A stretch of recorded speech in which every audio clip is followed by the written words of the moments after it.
convidar agora o senhor Thiago, diretor da Luarte.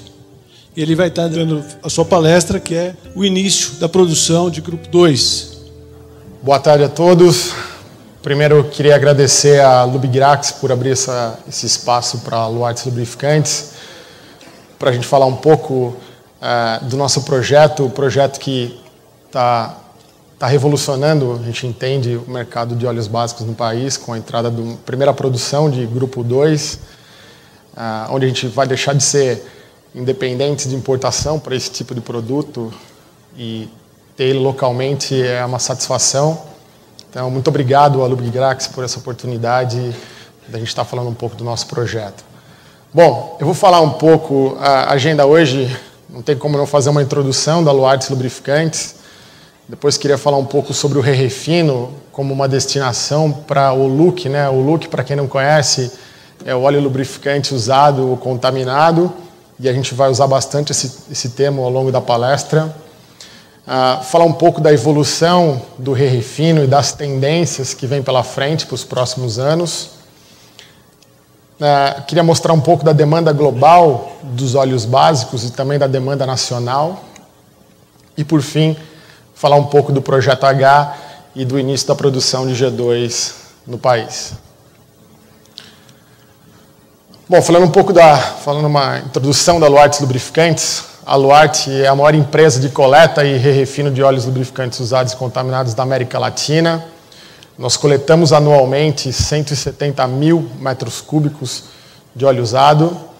Temos atuação nacional, temos 15 centros de coleta espalhados pelo país, uma frota própria com mais de 300 veículos de coleta, 2 unidades de processamento, com 3 linhas agora com essa nova planta, 2 linhas localizadas em Lençóis Paulista, no interior de São Paulo, e uma linha localizada em Feira de Santana, na Bahia. E atualmente temos aproximadamente 1.200 colaboradores diretos trabalhando na empresa. Bom, por que o Re-Refino? Acho que essa é uma pergunta que as pessoas fazem com frequência, principalmente quem está nesse mercado. O Re-Refino, no nosso entendimento, é o melhor destino para o óleo usado, mas ele também é o único destino legal, segundo a resolução CONAMA 362. Ele converte um resíduo em um produto nobre, ou seja, a gente consegue separar o óleo mineral que está contido no óleo lubrificante, a gente tira os aditivos que se degradam e recupera o óleo mineral, e aí com todas as suas propriedades e todas as suas características iniciais de primeiro refino. Esse processo, como hoje o Brasil é importador de óleo usado, ele gera uma economia de recursos não renováveis, porque a gente também não é autossuficiente ainda na produção de petróleo, e também economia de divisas para o país. A gente deixa de ser importador quando a gente está consumindo os produtos que são oriundos do Re-Refino. Então, a gente vê o Re-Refino como uma solução ambiental com total aproveitamento do óleo lubrificante usado ou contaminado. Bom, falando um pouco da evolução do Re-Refino, o Re-Refino começou em 1935, lá na década de 30, e o primeiro processo utilizado foi o tratamento com ácido argila. Na década de 70, começaram a aparecer os processos com evaporação pelicular, ou seja, um pouco mais modernos e que geram um pouco menos de resíduo do que o tratamento com ácido argila e com melhor rendimento de processo. Na década de 90, surgiu o hidrotratamento, que na verdade já existia nas refinarias e foi trazido para dentro dos processos de re-refino. Então, foi uma adaptação para o re-refino da evolução da refinaria. E que vem pela frente? O que a gente pode esperar do re-refino? Com certeza deve continuar evoluindo bastante. Porque não no futuro a gente pode produzir grupo 3 a partir de re-refinado? Por que a gente não pode ter processos especiais para recuperação de componentes de alto valor agregado?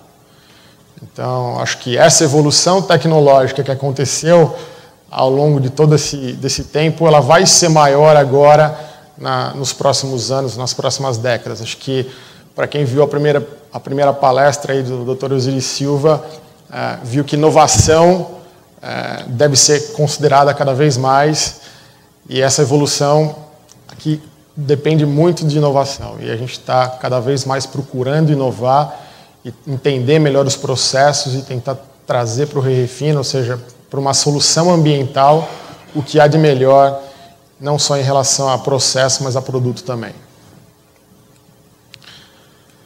Então, as tendências desse setor, é um setor que está em expansão mundialmente, principalmente hoje nos Estados Unidos, onde o óleo usado era muito utilizado como combustível, mas com a evolução do gás natural e a redução de preço, né, pela alta oferta de gás natural, o óleo usado deixou de ser viável para ser utilizado como combustível. Então, as grandes empresas de coleta estão migrando para o setor de Re-Refino. Elevados requisitos de qualidade. Hoje a gente encontra produtos com elevado requisito de qualidade que atende a todas as necessidades da indústria de lubrificantes. Tecnologias já comprovadas e que estão em evolução, como a gente acabou de mostrar no slide anterior. Um apelo ecológico. Isso se reflete aí no que a gente chama de efeito Valvoline. A Valvoline é uma das grandes empresas em relação mundial que está usando e declarando que usa óleo re-refinado em um determinado produto que eles estão chamando uma linha chamada Next Gen, que atualmente utiliza 50% de óleo re-refinado e não usa mais porque não tem disponível no mercado pelo volume de vendas que ela tem nos Estados Unidos. Então, isso já é realidade nos Estados Unidos, ter um óleo re-refinado como fonte primária em um determinado lubrificante. E a indústria do re-refino, ela deve atuar como parceiro sólido para o setor de lubrificantes. Então, a gente deve oferecer básicos de boa qualidade, um atendimento em excelência, em serviço e logística. Então, acho que a gente vem para atender esse mercado com um básico muito semelhante a primeiro refino, necessidade de coleta, ou seja, fechar tudo aquilo que é possível para a indústria de lubrificantes. E por que o grupo 2? Bom, falando um pouco da demanda global de óleos básicos, quando a gente olha a evolução para os próximos anos, isso aqui é da fonte de uma consultoria da Klein, que a gente fez um trabalho com eles no ano passado. Então a gente consegue ver que o grupo 1, a tendência dele nos próximos anos é ter uma redução na sua procura, né, na demanda de grupo 1, um crescimento de grupo 2 e grupo 3. Então, assim, ainda o volume de grupo 1 a ser utilizado lá na frente é muito grande, vai representar ainda mais da metade do volume de óleo básico utilizado nas formulações, mas a gente vê aqui um grande crescimento de grupo 2 e 2 Plus e grupo 3, 3 Plus e grupo 2 e 2 Plus. Então, nos próximos anos aí a gente vê que tem um crescimento no mercado global de óleos básicos desses grupos. E claro que a demanda nacional também vai seguir essa tendência. Então, ainda temos uma leve, claro que o crescimento proporcionalmente é maior do grupo 2, até pela facilidade de importação desse produto que já vem acontecendo há algum tempo. Grupo 3, a gente ainda vê que vão aumentar as capacidades de produção no mundo, mas o maior crescimento aqui está em grupo 2 nos próximos anos, até por causa dos veículos a diesel, que a tendência é que usem mais grupo 2 do que os veículos, do que o PCMO, que deve migrar mais para grupo 3 nos próximos anos. Mas ainda assim, com o grupo 1, com uma quantidade ainda significativa no mercado de básico. Então, se a gente olhar um pouco mais em detalhe o consumo aparente de óleos básicos parafínicos no Brasil, a gente consegue ver a evolução, claro, de 2007 a 2011, né? Enquanto o grupo 1 cresceu 3,5% aproximadamente, o grupo 2 cresceu quase 12%, e o grupo 3, 5% aproximadamente. Claro que um grupo 3 com maior crescimento aí nos últimos anos, e lembrando também que aqui a gente teve um período de crise, né? Então, começou a sobrar mais óleo lá fora, mais óleo básico, e a facilidade de importação começou a aumentar. Então, isso facilitou esse crescimento, tanto do grupo 2 quanto do grupo 3. Bom, o que é o Projeto H, que alguns de vocês já devem ter escutado na mídia, em revistas do setor, que é o projeto da Luartes Lubrificantes para a produção de grupo 2. É uma nova unidade industrial. Essa unidade, como eu disse, ela está localizada em Lençóis Paulista, no interior de São Paulo, que é onde é a matriz da Luartes Lubrificantes. Nós compramos a tecnologia de uma empresa americana, uma empresa que ela é braço de um refinador nos Estados Unidos, que é a CEP. Hoje eles têm uma equipe pequena, mas que é dedicada a projetos de refino, ou seja, estão sempre olhando as tecnologias disponíveis. Tem uma tecnologia própria, mas estão sempre fazendo algumas modificações. Nosso projeto, no caso deles, é o maior projeto que eles já fizeram. Tem 3 vezes o tamanho da maior planta que eles já tinham feito, então também foi um desafio para eles e foi um grande aprendizado ao longo dos últimos 3 anos, onde a gente está se debruçando nesse projeto. Ele é um projeto que ele é uma mistura entre evaporação pelicular e hidrotratamento. Então, mesmo assim, a gente está usando uma tecnologia que teve início na década de 70 e outra na década de 90, mas a evolução dos equipamentos foi muito significativa nos últimos anos. Então, isso traz rendimentos de processo e qualidades de produto bem melhores do que na década passada. Tem uma capacidade, essa unidade, de processar 150 mil metros cúbicos por ano de óleo usado. Então, isso não significa que é óleo básico, é óleo usado, com um rendimento de aproximadamente 70%. Então, a gente deve estar tendo disponibilidade de aproximadamente 105 mil metros cúbicos de óleo básico do grupo 2 por ano. E ela é uma planta que tem 3 cortes. A gente pode obter 3 cortes nessa planta: neutro leve, um neutro médio e um neutro pesado. Quais foram os pilares desse projeto, né? Por que a Luartes decidiu investir no Projeto H? A primeira é ser uma opção de fornecedor local.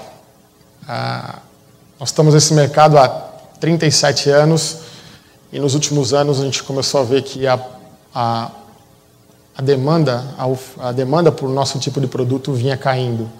Então a gente precisava evoluir em qualidade de produto. E aí a gente já começou a pensar mais à frente ainda, porque a gente ia montar uma nova planta, uma nova tecnologia para produzir grupo 1, se a maior demanda futura é por grupo 2.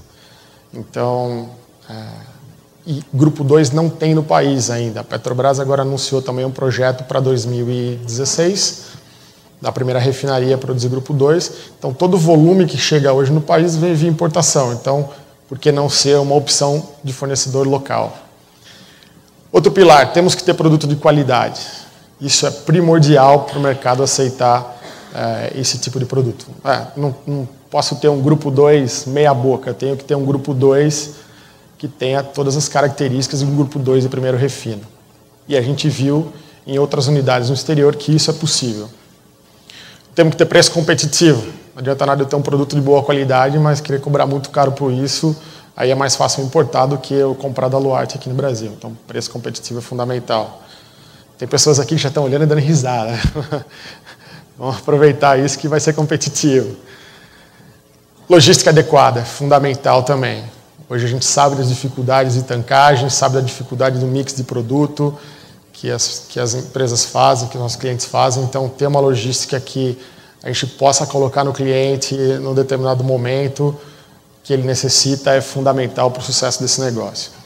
E certificações e aprovações, a API, a CEA, etc. Ou seja, já desde o início do projeto nós estamos trabalhando com empresas de aditivos para que a gente consiga também ter as aprovações necessárias para esse tipo de produto.